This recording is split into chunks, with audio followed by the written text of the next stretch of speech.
Okay. What's good, everybody, and welcome to another video.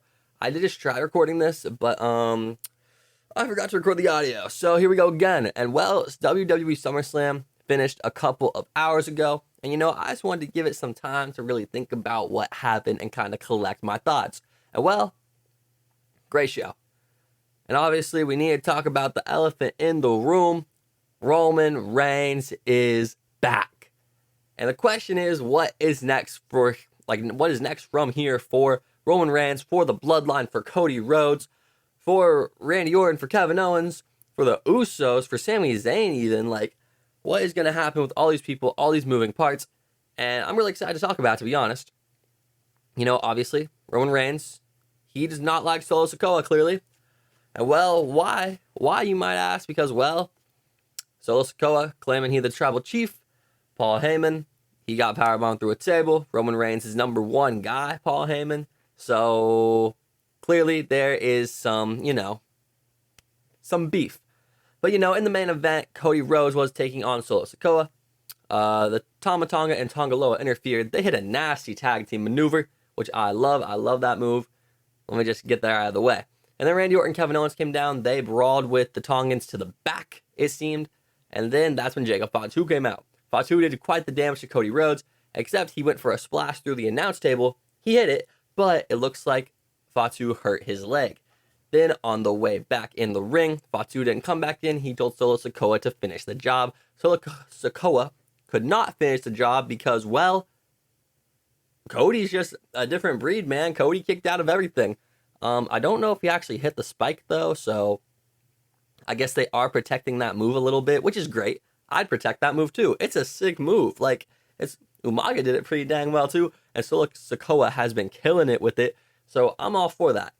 But as when Roman Reigns came down, he Superman punch, then spears Solo Sikoa, and you're left with Cody Rhodes. I think he hit a crossroads and then won. I mean, it was good to me. And you got a beautiful entrance by Roman Reigns. You got a beautiful pop for Roman Reigns. I think his theme song is fire. I think everything about Roman Reigns is fire, especially right now since he returned. This has been perfect. I was so hyped seeing him come back, just because he was off TV for that long, and it was great. I don't know how to explain it. I'm speechless, low key, because I'm just so excited to see where wrestling goes from here, because I think there is so much that could be done. You look at his shirt, original tribal chief, the OTC, people, that shirt's already the number one seller on WWE Shop right now. That's quick. But yeah, I don't really know where this is gonna go. You would think, you're gonna have some faction warfare. You're gonna have Solo Sikoa, right? And you're gonna have him with Tama Tonga, Tonga Loa, Jacob Fatu. That's 4, okay? There have been the reports that Hikuleu has been signed by the WWE. Will he be a part of the Bloodline? I would think so. So if so, that equals 5. And then you have Roman Reigns, right? Now the question is, will Cody be involved in this? I don't know. Just because I feel like I kind of hope he's not, Just for the sake of bringing back the original Bloodline. Just for the sake of it being Roman, the Usos, Sami Zayn, and then I don't really know who the 5th would be. That's actually a good question. Who would the 5th be? I don't know. Anyway, maybe just throw Kevin Owens in there. That could work. But yeah, so as I said, I don't really know what they would do with that, but I think that would be a more fun way to go. Yeah, except people are going to say they want it to end in War Games, but that's in months and months away. And plus, it seems like they've turned that more into a Survivor Series, or not Survivor Series, more of a brand warfare type thing, because it is Survivor Series. So I don't really know if they would wait that long to do it, especially. But you never know. Long-term storytelling has been a thing recently. And that's in what? We're in August? That's 3 months? It's possible. It's possible. But overall, I'm just really excited to see what happens next with the Bloodline, with all of this. But like I said, I think it's best to keep Cody out of it, because I think you could have Cody feud with somebody else next. But it's a question of who. Because you could have this Cody-Randy Orton feud, because that was being speculated a little while back. but it's kind of a question of how do you transition into that, because you have them interfere with this match. You have them save Cody's, like, you have Randy and Kevin save Cody's ass, basically. Is it that simple just to have Orton just turn on him immediately? I don't think so. I feel like there's got to be more to it. But that's just me. It really could go any way. And plus, maybe Cody is involved in this match with teaming with Roman Reigns and the original Bloodline. It's an option too. There's a lot of options. So either way, I'm excited. And then next up, there's just so much more to talk about coming out of SummerSlam. Like, we have 4 new champions. 4. There were 7 matches total, and 4 of them had title changes. Like, 4 of them had title changes. 1 of them had a Roman Reigns return. What the heck were the other 2? One was just a beautiful story, well-told match in Drew McIntyre and Punk. And I'm forgetting one. Which one am I forgetting? Oh, and one, you had an amazing turn. Like, let's talk about the amazing turn. I guess, and even then, in one of these other title changes, you had another amazing turn. Sure, did you see these coming? Probably. But you cannot lie that it was still done well, because you had Dominic Mysterio turning on Rhea Ripley. Like, of course, there were some people who knew this was going to happen. It was speculated. Like, if you pay attention to, like, the little backstage segments, there's one where you see, like, Dom walk out of a hallway, and then you can also see Liv do it, like, a couple seconds after when they're interviewing somebody. I don't remember who. But, like, if you watch that pretty closely, you can tell. But, again, as I said, I don't care if it's expected. It's still great. Like, the look on Rhea's face, the crowd, even though it's expected, the crowd's gonna go crazy, and they did. Liv and Dom made out crazily too. Like, originally, how it went down was Dom kind of interfered. There was a chair in the ring. Like, it's just a short summary. Dom interfered. There's a chair in the ring. Liv hits Oblivion onto Rhea Ripley onto the chair, and kind of looks like it's a mistake, because that's how Liv won the title from Becky. Back when Dom was really selling the fact that he wanted nothing to do with Liv. But then you can kind of see Dom smirk a little bit. Even though the commentators, Michael Cole, is trying to be like, but they do it on purpose, I think it was Cole. It must have been Cole. Yeah, it was Cole. It was Cole. Like, that's how she won the title originally, yada, yada, yada. And then you see Dom pick up Liv Morgan, and they just smooch. Like, it was beautiful, man. It's beautiful. And then for the rest of the night, Judgment Day is on edge. By that, I mean Damian Priest is on edge. And then eventually, you get to Damian Priest's match with Gunther. And, in the back earlier, Priest and Balor are kind of like going at it a little bit, but not really.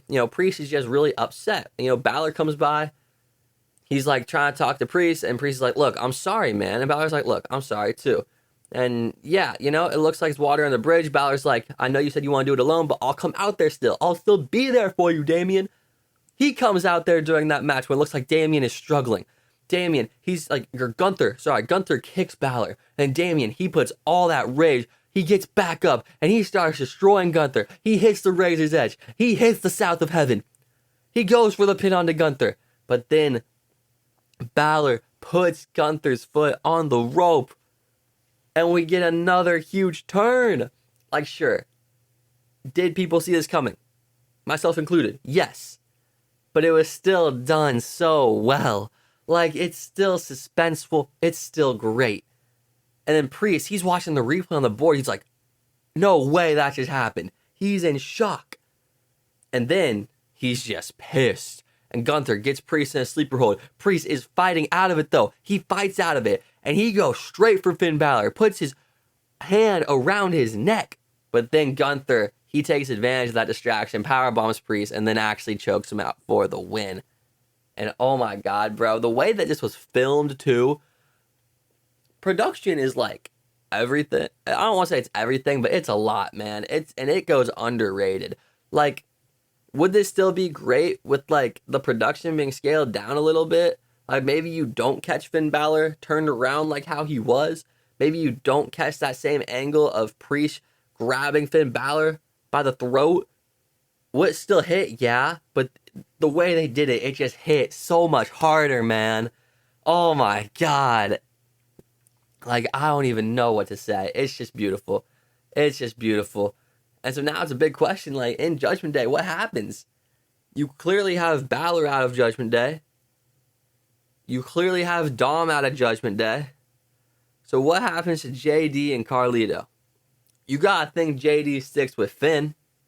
Like, that's the obvious one, because JD, they're the tag champs. And Finn's been his mentor for however many years, right? Like, Finn has basically brought this man up into the wrestling business. So JD and Finn, they gotta stay together.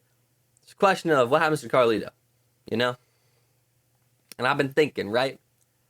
You could easily give him off with JD Finn. And honestly, JD and Finn, they could probably go with Balor and Liv. Or sorry, Dom and Liv, right? Because Liv is the one who helped them win those Raw tag team titles. So that makes perfect sense. So again, it's just a question of what happens to Carlito. And I want to say he's probably just going to go with the rest of the heels in this. But at the same time, I think it'd be cool to stick him with Priest. But then it's also like, what the heck are you going to do? You know? What the heck is Carlito, Damian Priest, and Rhea Ripley going to do together? Like, Carlito's just kind of been there as a joke. Like, don't get me wrong, and it's an insanely funny joke. Like, I love Carlito. I've been loving him on the weekly with the Apple stuff, his random side comments that are, like, funny. He just walks around in sweats, bro. Like, bro, Carlito is living the life, man. I wish I could live Carlito's life. Like, bro is a chiller, and he's funny.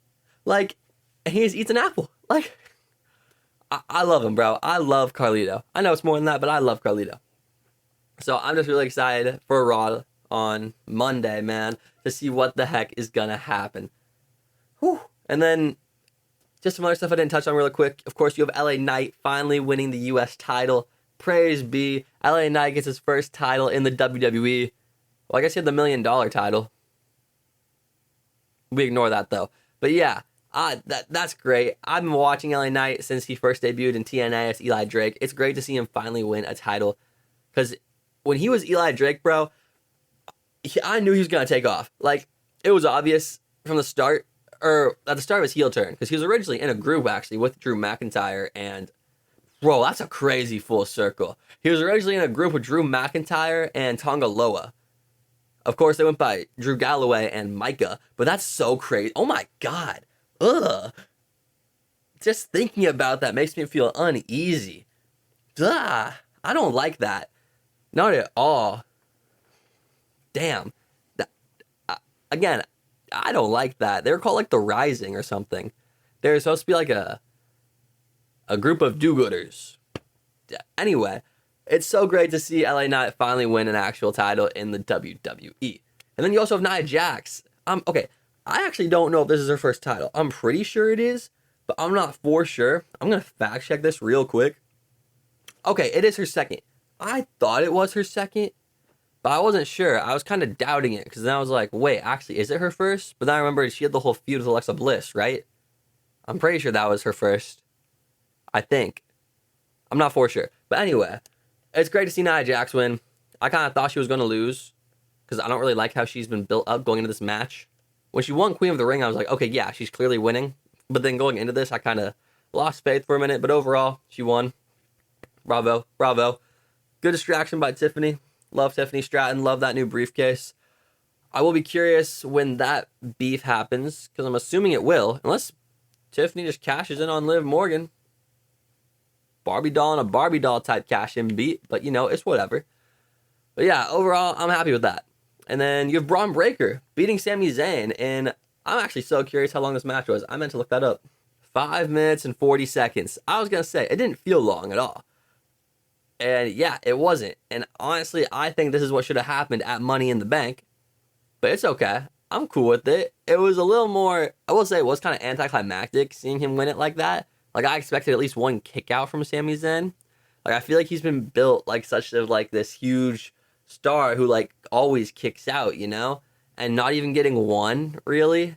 Like, not getting one kick out of a big move just kind of felt lackluster. But I'm still happy with it. Because as I said, I thought this is what was going to happen at Money in the Bank. Eventually it did happen here, so I'm cool with it.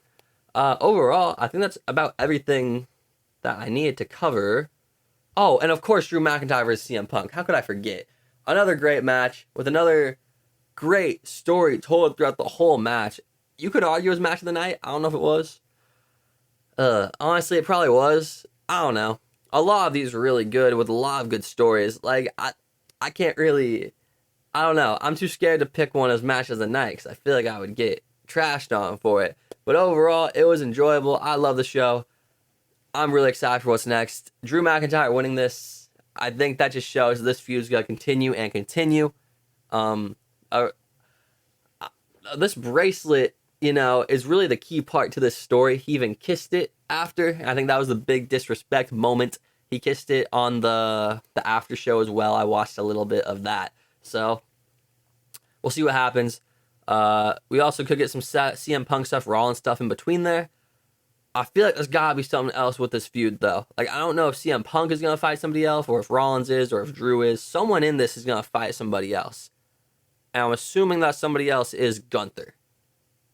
Yeah, that's the only way. I don't know how we get there, but we're gonna get there.